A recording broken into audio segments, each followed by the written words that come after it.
Salam dan bahagia, perkenalkan kami dari kelompok 11 akan menjelaskan mengenai materi kutipan langsung, kutipan tidak langsung, dan penulisan daftar pustaka.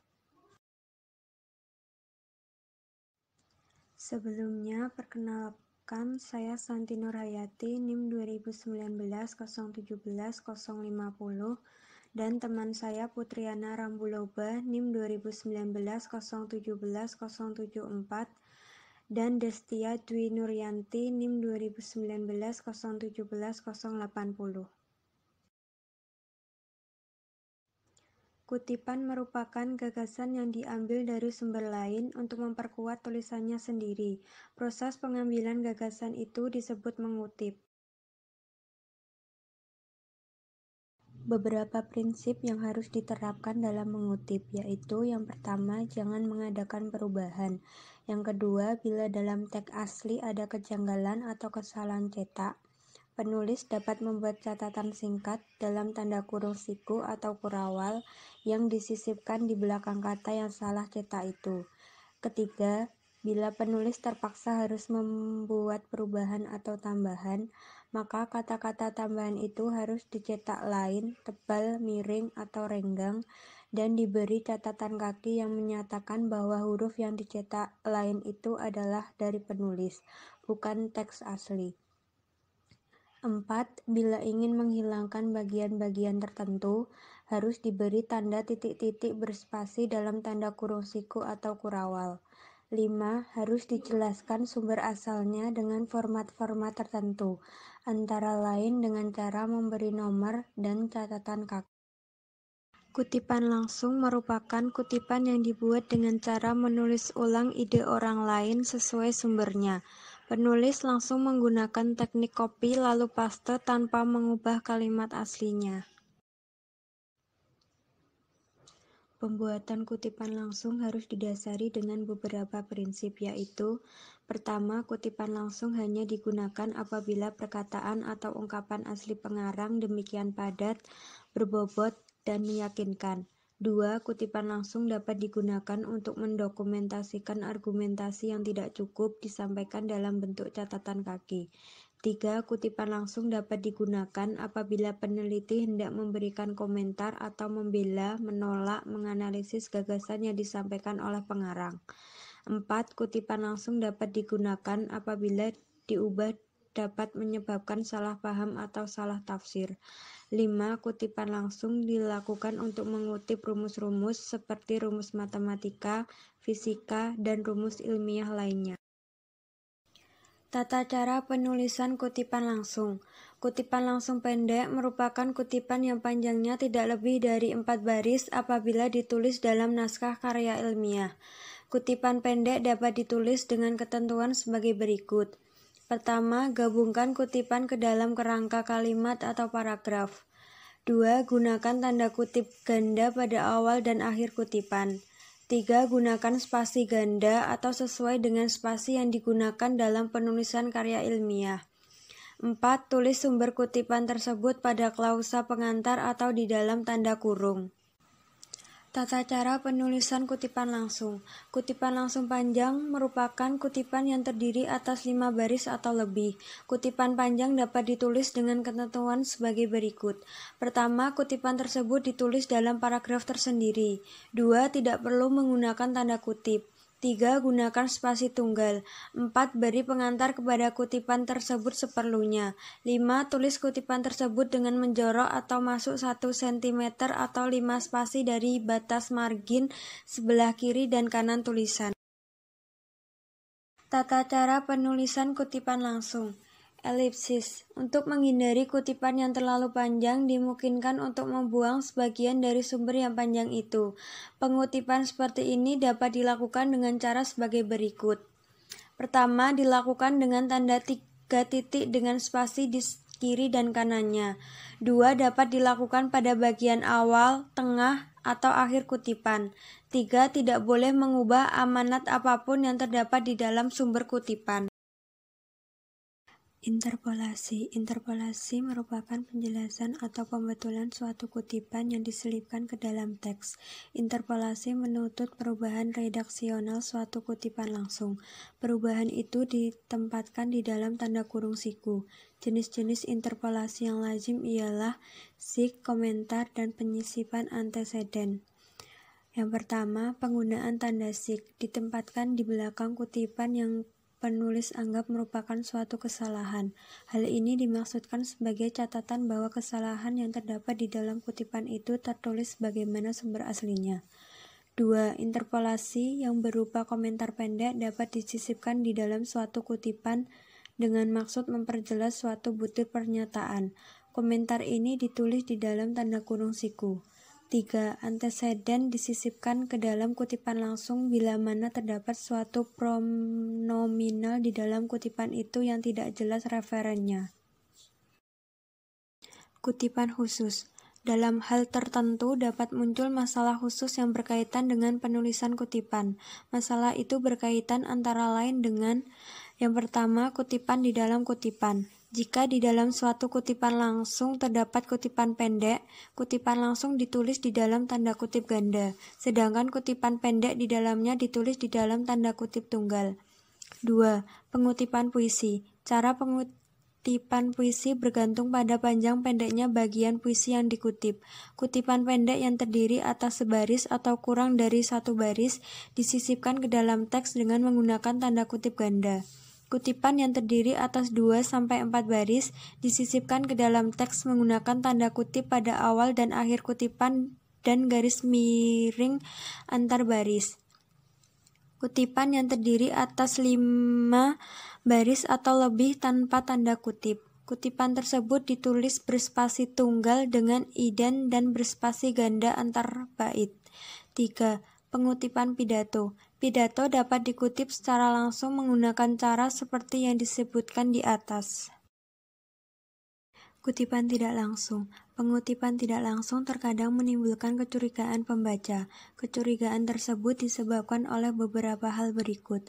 Pertama, peneliti membuat catatan dari sumber tertentu, kemudian menyalin dan memasukkannya ke dalam karyanya tanpa mengingat bahwa kutipan tersebut berasal dari sumber yang memiliki hak cipta.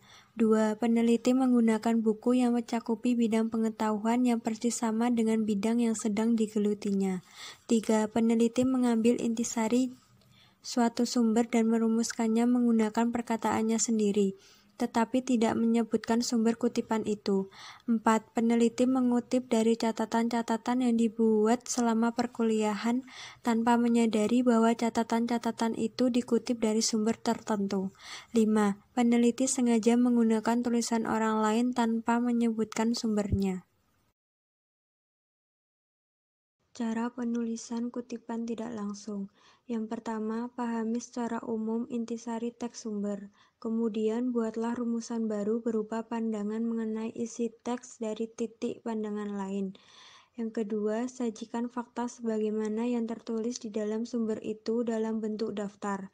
Ketiga, gunakan frase seperti menurut Barber, dalam pandangan Barber, Barber menyatakan bahwa, dan cara lain yang setipe. Teknik perujukan kutipan dilakukan dengan menyebutkan nama belakang pengarang, tahun penerbit, dan halaman bagian teks yang dirujuk. Berikut contoh-contoh apabila sumber ditulis oleh satu pengarang, sumber ditulis oleh 2 atau 3 pengarang, sumber ditulis oleh lebih dari 3 pengarang, atau jika nama pengarang disebut oleh penulis sebagai bagian integral di dalam teks. Daftar pustaka berisi semua bahan kepustakaan yang digunakan sebagai rujukan langsung dalam penulisan karya ilmiah. Daftar pustaka dapat mencakupi buku teks, artikel dalam kumpulan karya, artikel jurnal, artikel majalah dan koran, kutipan dari situs internet, CD-ROM, film, drama, dan sumber lainnya. Manfaat pencantuman daftar pustaka atau catatan kaki baik bagi penulis, pembaca, atau penyumbang data sumber yang diambil yaitu: pertama, memenuhi etika penulisan, Kedua, sebagai ucapan terima kasih penulis kepada penyumbang data. Ketiga, sebagai pendukung ide seorang penulis karena biasanya sumber yang diambil ditulis oleh pakar yang terkenal. Keempat, sebagai petunjuk untuk melacak kebenaran data yang diambil. Kelima, sebagai referensi silang, yaitu menunjukkan pada halaman atau bagian mana data itu diambil. Dalam menulis daftar pustaka, ada beberapa aturan yang harus diikuti. Prinsip-prinsip tersebut yaitu sebagai berikut. Pertama, penulisan nama pengarang yang terdiri atas 2 kata harus dibalik dan dipisah dengan tanda koma. Namun, jika terdiri dari 3 kata atau lebih, maka penulisannya bisa dimulai dari nama yang terakhir diikuti dengan singkatan dari nama pertama ke belakang. 2. Untuk penulisan nama pengarang tidak perlu menyertakan gelar, baik itu gelar akademik, keturunan, maupun agama. 3. Apabila penulisannya berjumlah lebih dari 1 orang penulis, antar penulis menggunakan tanda koma untuk memisahkannya dengan penulis lainnya. 4. Untuk penulisan judul buku dicetak miring, tetapi untuk judul artikel tidak perlu dicetak miring. 5. Setiap awal kata pada judul buku menggunakan huruf kapital, kecuali pada kata tugas. 6. Penulisan daftar pustaka diurutkan sesuai dengan alfabet tanpa diberi nomor. 7. Jarak pada daftar pustaka diketik 1 spasi, sedangkan jarak antar sumber pustaka 2 spasi. 8. Untuk sambungan referensi diketik dengan cara menjorok ke dalam sebanyak 5-7 ketukan dan spasinya rapat atau tunggal. 9. Nama penulis cukup diganti dengan garis apabila dari penulis menggunakan beberapa referensi atau rujukan. Aturan umum penulisan daftar pustaka. Pada dasarnya, setiap bagian dalam daftar pustaka terdiri atas 4 poin besar. Yang pertama, nama pengarang. Nama pengarang ditulis dengan cara menuliskan nama belakang atau nama keluarga mendahului nama pertama atau nama panggilan. Nama pertama tersebut hanya ditulis inisialnya saja. Gelar penulis tidak perlu dicantumkan dalam daftar pustaka. Gelar akademis, gelar kebangsawanan, maupun gelar keagamaan tidak dicantumkan. Sekalipun penulis menyantumkan gelarnya dalam bukunya yang kita kutip, tetapi kita tidak perlu mencantumkannya. Jika sumber berupa karya suatu badan, komisi, organisasi, departemen, nama badan itu ditempatkan sebagai nama pengarang. Apabila terdapat 2 atau 3 pengarang, maka semua nama pengarang tetap ditulis dengan nama pengarang pertama saja yang dibalik dan tidak perlu menggunakan et al atau di KK. Tetapi jika terdapat lebih dari 3 pengarang, maka hanya pengarang pertama saja yang dibalik dan nama yang lainnya ditulis singkatan et al atau di KK dan kawan-kawan. 2. Tahun terbit. Tahun penerbitan buku ditulis mengikuti nama pengarang. Jika di dalam buku disebutkan beberapa tahun, misalnya 2013, 2015, dan 2018, maka yang ditulis dalam daftar pustaka adalah tahun yang terdahulu. Jika disebutkan beberapa tahun dan dilengkapi dengan keterangan bahwa buku yang dimaksud adalah buku edisi tertentu, maka yang ditulis dalam daftar pustaka adalah tahun ketika edisi terbit. Misalnya, buku diterbitkan pertama kali tahun 1990, sementara yang dijadikan acuan merupakan edisi terbaru tahun 2015. Jadi, tahun yang dituliskan dalam daftar pustaka adalah tahun 2015. 3. Judul karangan. Judul karangan yang berbentuk buku ditulis dengan cetak miring.